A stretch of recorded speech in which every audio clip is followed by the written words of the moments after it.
Coming up on this week's Weird News, we have stories about popular job adverts, getting divorced on social media, a goldfish infestation, and the flying spaghetti monster.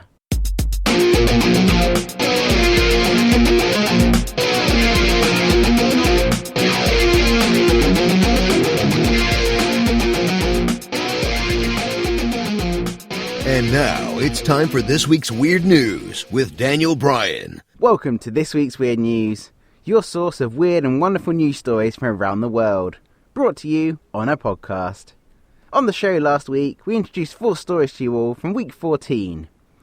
These stories featured a dog that got stuck inside a car engine while chasing a cat, the reason a woman was caught peeing in a teapot, the immigrants who nearly drowned in melted chocolate, and how a hotel valet wrote off a guest's £300,000 Ferrari. If you missed any of these stories, you can listen back to our previous episode on our website or find them in the iTunes store, as well as lots of other podcast feeds.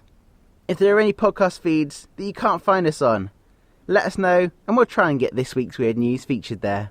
www.thisweeksweirdnews.com. Check out our social media platforms for even more weird and wonderful news as and when we find it. We can be found on all the major social platforms. Don't forget to comment, like, share, retweet and follow at the following places. Comment on Facebook at facebook.com/thisweeksweirdnews or on Twitter @weeksweirdnews. We're going to mix things up a little this week, and instead of featuring your comments on last week's articles now, we're going to mix them in between the new news stories. This gives us a chance to give you the new, weird and wonderful news stories a bit quicker. This week, there have been many headlines around the world, such as a substantial oil reserve found near London's Gatwick Airport. In New York, a water main burst and the subway station below it was flooded.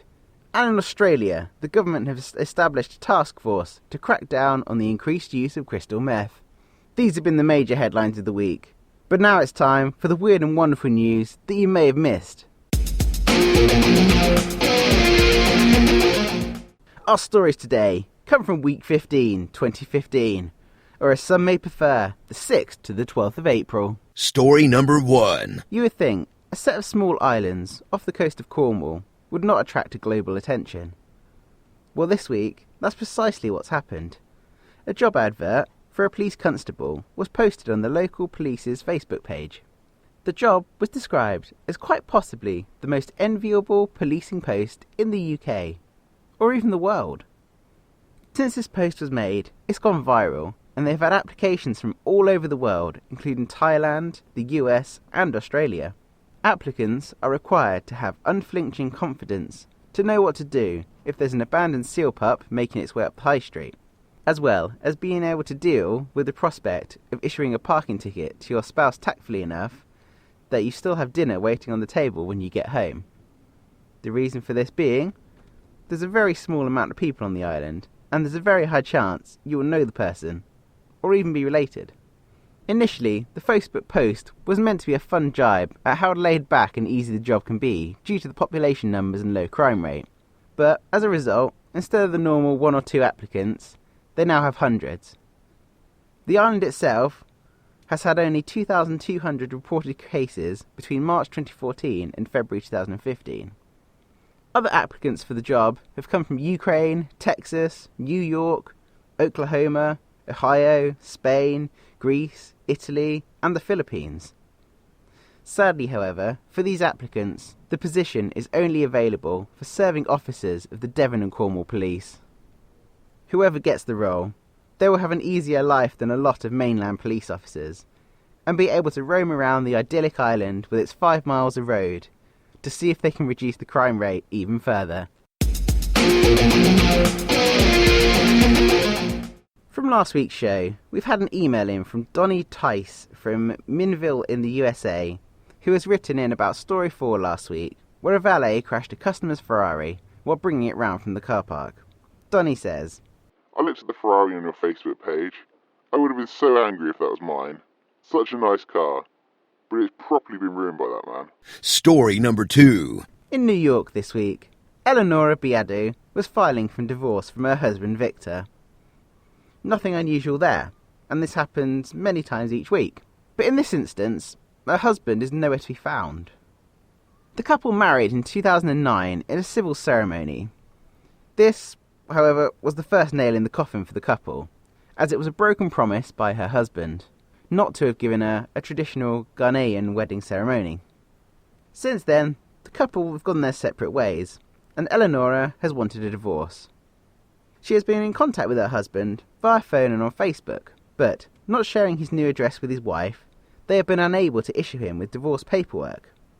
A previous address she has for him has been vacant since 2011, and there was no forwarding address left. Not wanting a divorce himself, he has not made himself available to be issued with the paperwork, hoping that this would avoid the issue and meaning it can't go ahead.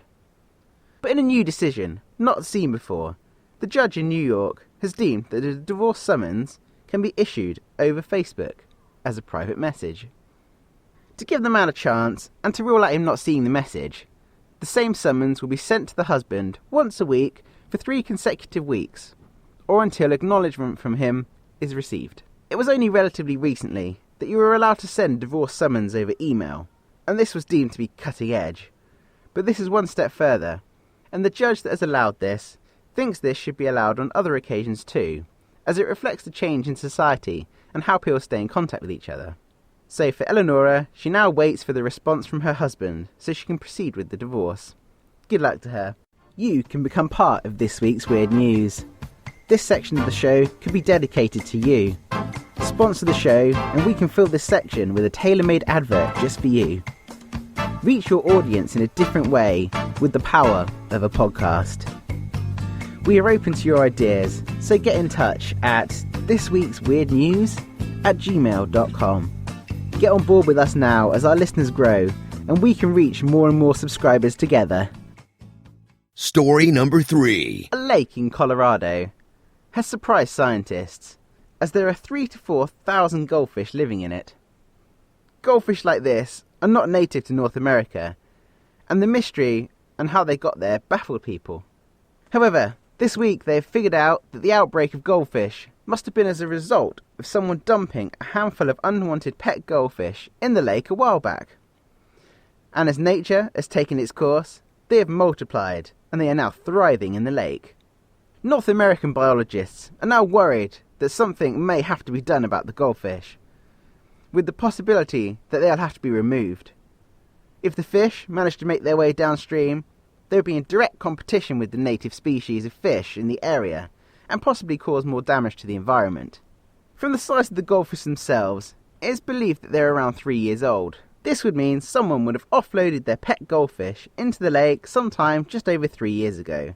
And I'm sure at the time they were oblivious of what this action would cause. So, if the fish need to be removed to prevent damage to the environment, just how exactly do they plan to do this? Well, there are 3 options to them to deal with the situation. 1. They could drain the lake and leave it dormant for a while. 2. Use electricity to stun the fish and then scoop them out. Or 3. A chemical called retinone could be added to the lake that interferes with the fish's respiratory system. Each of these options seems a little final for the poor little goldfish that didn't ask for any of this. A similar thing happened in November 2012, where 2,275 koi goldfish were removed from another lake in Boulder. These 2 were believed to be unwanted pets. The story doesn't give any details on how they removed the 2,275 koi previously, but I'm guessing they probably didn't have a great life after. So we watch this space for what they do next with their fishy problem. Story number 4. Here in the UK, it's the DVLA, the Driving Vehicle Licences Authority, who issue our driving licences, and are the ones to contact when changing ownership of vehicles or renewing our driving licence photos. This is what 51-year-old Ian Harris has been doing. He sent off to the DVLA to update his driving licence photo. However, the DVLA rejected this update due to the photo not being suitable. I've had a look on the DVLA website, and there are lots of rules regarding the photos, from the size, has to be sharp focus, no red eye, and you have to have a plain background. But it was none of these reasons they rejected the photo for Ian. Instead, it was because the man was wearing a metal colander on his head. The man's crazy, you might think. Why on earth did he think that would be acceptable? The DVLA state, you must not wear a hat or cover your head unless for medical or religious reasons. So he can't claim it's for any of these reasons. Or can he? Well, this is what the man is doing. He's disputing his refusal under the grounds that his headgear in the picture is worn for religious reasons. Ian claims that he is a worshipper of the Church of the Flying Spaghetti Monster, or otherwise known as a Pastafarian. Now, before you think it's completely out there and a made-up excuse for a religion, it actually exists and is growing numbers each day. Pastafarians believe in the flying spaghetti monster that controls things, and they live by some simple rules under the religion. They believe the first Pastafarians were pirates who travelled around the world peacefully discovering new places and distributing sweets to children, and believe it was not until later that Christians gave a negative images of pirates that we know today. They also claim that today's pirates in no way represent the views and actions of the original ones. Under their religion, the pirates are described as absolute divine beings, and they display charts showing that the pirates have decreased over the years. At the same time of this decrease, there's been an increase in the global average temperature. Pastafarians believe this is a direct relation. So how do you go about becoming a Pastafarian? Well, first, all you have to do is want to join the religion. There is no ceremony, no fee, no pledge. Just want to be a Pastafarian, and you can be. Second, you have to learn the basics of Pastafarianism. The supreme deity is known as the Flying Spaghetti Monster. He is an invisible, omnipotent presence that takes the form of a giant clump of spaghetti with 2 meatballs and eyes. He created the entire universe in 4 days, then rested for 3. Pirates are considered holy beings. According to the religion, pirates help fight global warming and protect against natural disasters. Every Pastafarian should strive towards piratehood.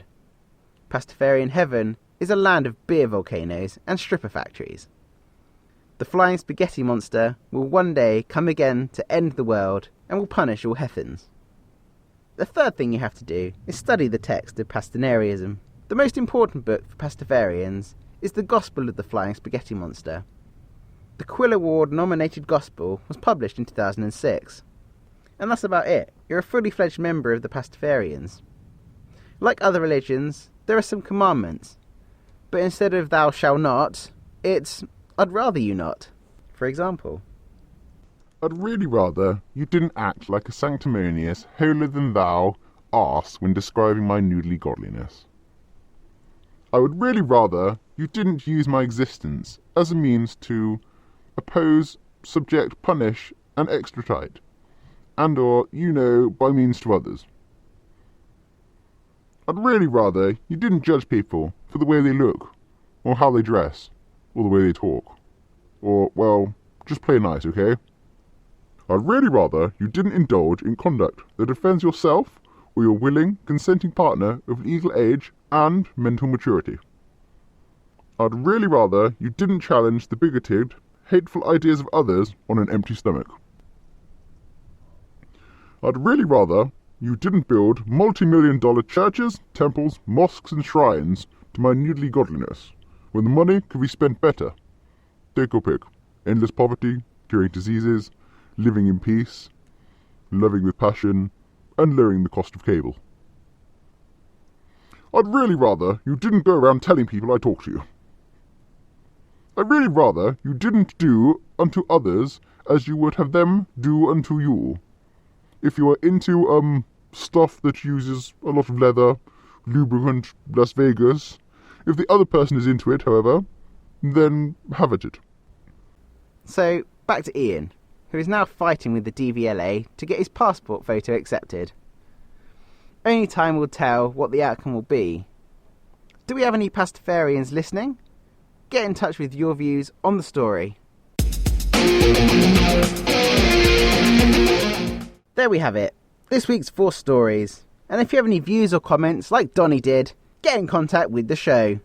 Or even if you find some stories that you want to showcase